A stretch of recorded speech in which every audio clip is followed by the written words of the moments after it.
Now, people also were really happy yesterday that the game was moved away from Abuja and it was taken to the Gochula Pabio Stadium in Uyo.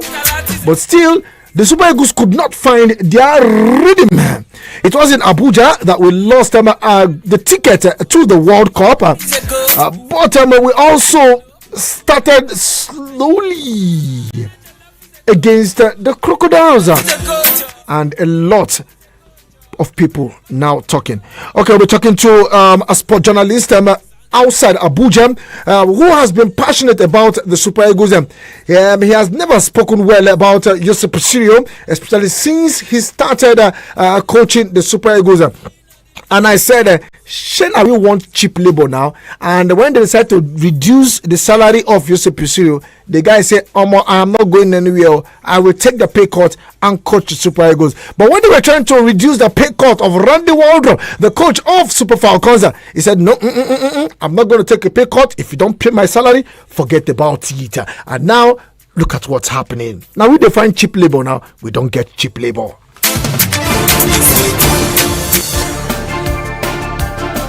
Okay, I still remain the Sport Minister on radio, Vicky. A lot to be looking at this morning. Let's go for this quick break, and when we return, we'll go straight to our friend Anna, a sport journalist. We'll look at Super Eagles game extensively. Sport on Eagles Wings will return after this quick break. Golf, football, basketball, lawn tennis, cricket, volleyball, athletics. It's the mother of all sports show. It's sports on Eagles Wings with Vicky V weekdays from 8 a.m. with the real sport. Sports on Eagles Wings. Sportstainment at its finest. Eagles. Playing the music you want to hear.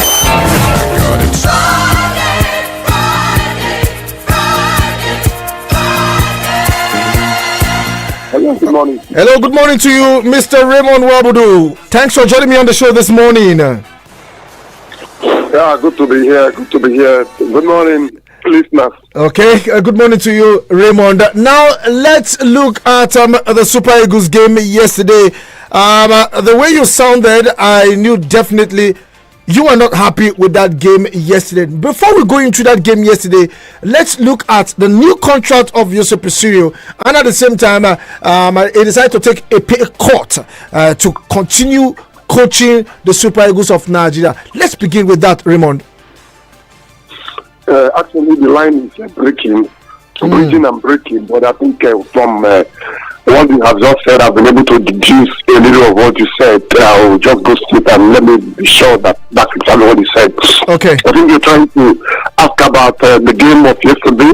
Okay. You're trying to ask about the coaching, the technique patterns by the coach, Presidio. Okay. If I got that right, then let me go ahead. Okay, please go ahead. Let's go ahead. I want just to say it's quite unfortunate. Now what happened. But I was not shocked. Neither was I surprised. Because for those who have been following me and my write-ups on those episodes, they will agree with me that I have written to the point that I have even written an open letter to the NFF president asking that Presidio should be relieved of the job.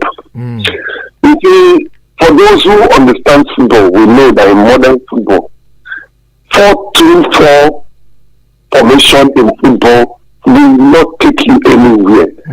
You will always pay the price against solid sides. You can't have two people in football. Midfield is the heart of the game. They call the midfield the heart of the game. Now, in the heart, where it's supposed to be the heart of a game, you have only two people there to man it. What do you expect? Now, since the Osmo Kocha left the Super Eagles, one of the greatest problems Nigeria has always had is that we have not had a creative player. So which means that we have double problem in that position. And Presidio seem not to understand the problem of Nigerian football since he came in. They know these issues. Now you will not play two defensive-minded players. Yes, you tell us that okay, he is attacking minded, but the formation you played yesterday was a pivot role. You were playing as two sitting midfielders. You was playing deep, and you have a Lesotho team that was sitting back. If a team is sitting back, you will need more numbers in close to the final third, like the 18th final third, to be able to open them up. Or alternatively, you will need good crossers of the ball to expand the game and have the defenders losing up, go to the side, the crossers of the ball will bring in the ball where the attackers can now find holes,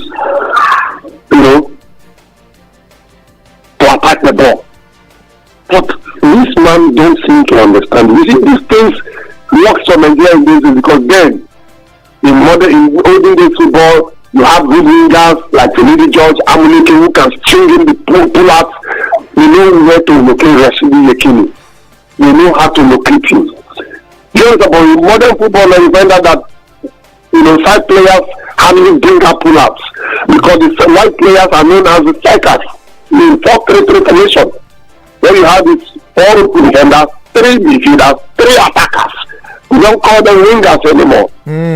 You understand? So it depends on pattern you're playing. So when you have a team that is sitting deep, you have to think outside the box to get them, losing up. If we play that match 100 times, we will not win that match 100 times. For as long as he keeps playing the style he is playing, it's going to be difficult for Nigeria. Why do you have a coach and why do you pay a coach? If a coach cannot be able to sit down on the bench, read games, you can go into a match as a coach with 3-4 different formations. When this one is not working, you change it. When this one is not working, you switch to another one.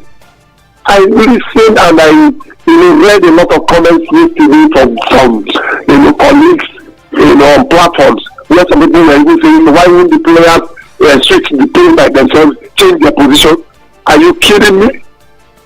If you try that for any coach that gave you instruction and you go and play contrary to his instruction, that's the last game you play for him. It's not a friendly match. Even if it's a friendly match, it is not a street soccer. Coaches will give you instruction and they will expect you to adhere to that instruction from beginning to the end. Coaches say this player is a good player but he doesn't play to instruction. I'm sure you heard that. Okay, now Raymond, I want to ask you this question. This is the same player, this is the same coach. Victor Osimhen played with this coach, and in every time he played with this coach, he has actually scored a goal. Did we miss Osimhen yesterday in the attack? Yes, let me tell you something. Osimhen's issue, Osimhen's case is not a matter of a coach now. Osimhen is somebody that, he puts in 110% whenever he's playing football. Don't take that away from that young lad. Now, in what football today, Osimhen is one of the, before you count 5 top, strikers, Osimhen is among them. When we talk about traditional number 9, I think it's after Haaland, Osimhen should be number 2 in the world. When we talk about traditional number 9, box to box number 9 player, you understand? So that is a gift. Now, yes, we need Osimhen, there's no doubt about that. But I keep telling you that Nigeria has enough firepower in good coaching to do the damage. You know why? Because the top Boniface will return back to Bayern Leverkusen and start scoring. He will score a goal. And when he will go back to Nottingham Forest and he will score. He will go back to France and be scoring. So what are we talking about? Okay, we'll look up to our next game now. Our next game is against the Warriors of Zimbabwe, away from home. I don't know, do you have any expectation? Or probably we'll just keep our fingers crossed? Victor, let me tell you, you say Nigerian World Cup ticket is in the hands of the players, not in the coach anymore. If you have faith in Pichero to deliver the World Cup ticket, I am sorry, Nigeria will not go to the World Cup. But if our players decide to, every team and play, we might get the World Cup ticket. I use the word might. Okay. Thank you very much, Raymond. Yeah, I have to let you go. Truly appreciate it for your time and the analysis this morning. Hopefully, again, we might call after the game against Zimbabwe and let's see if we have a good result. Truly appreciate you for your time, Raymond. Yeah, thank you so much. I appreciate it. Okay. God bless you. Yeah.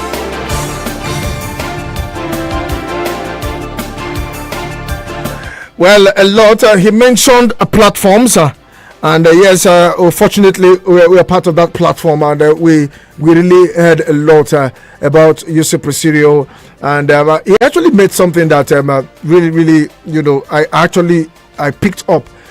These players will still return back to their club side, and they'll be banging in goal left, right, and center.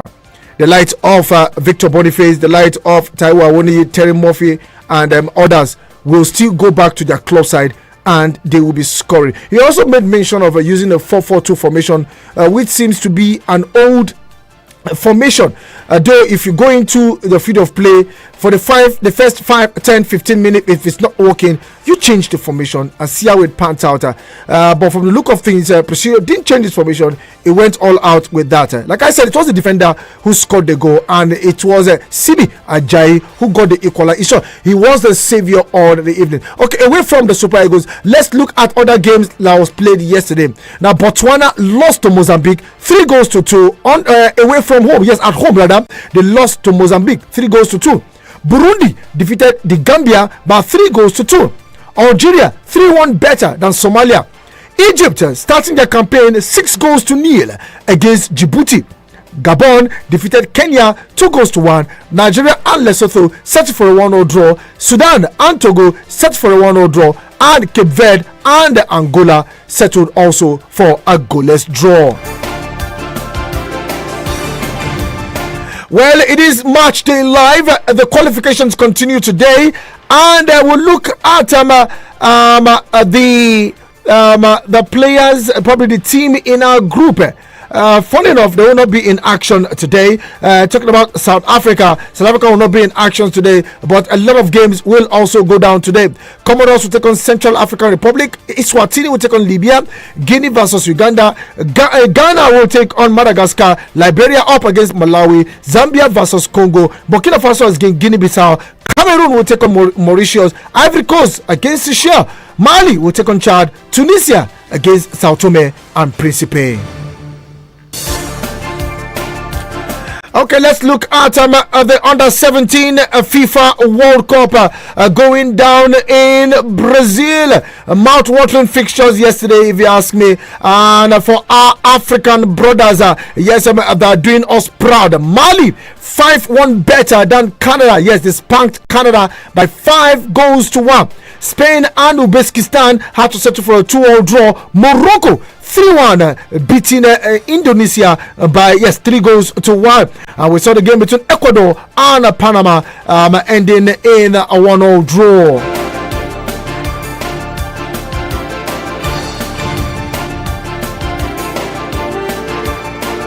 Well, it's not only Africa that is playing the qualifying series for the FIFA 2026 World Cup. Australia yesterday defeated Bangladesh by 7-0. And you'll be wondering, is that basketball? Well, Japan 5, Miami 0, Vietnam 2, Philippines 0, South Korea 5, Singapore 0, China 1, Thailand 1, China 2, Thailand 1, and it was a lot of goals scoring yesterday in some of the game in Asia. Come on, guys, let's take your thoughts. You can share and send your SMS and WhatsApp messages to 090 9705 4450. I take it again, 090 9705 4450. SMS and WhatsApp. Let's go to the phone lines. Hello to you, good morning. Yes, Michael, Tukul, and Tukul. Let's share your thoughts this morning quickly. Good morning. Morning to you. Let me start with the Super Eagles. No, please do. This Super Eagles team, we overhyped this Super Eagles team. Because if I can say something, apart from Osimhen, Like I see some of all these players, they are just average players. Because if you look like where they are playing, their club side, you know, apart from Osimhen and this guy from Liverpool who play top team in Europe, I think the rest they are just average players. But we keep on overhyping them. Look at this 16-year-old boy, this backup boy that was playing yesterday. Why can't you just come to the league and look for young boys and give them opportunity at least for once or twice to see what they can do?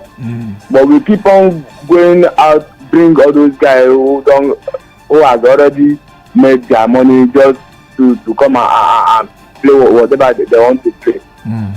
Come to the league, look for talented boys. There are many. Give them opportunity to showcase their talent. But we keep on going to outside the league, outside the club side.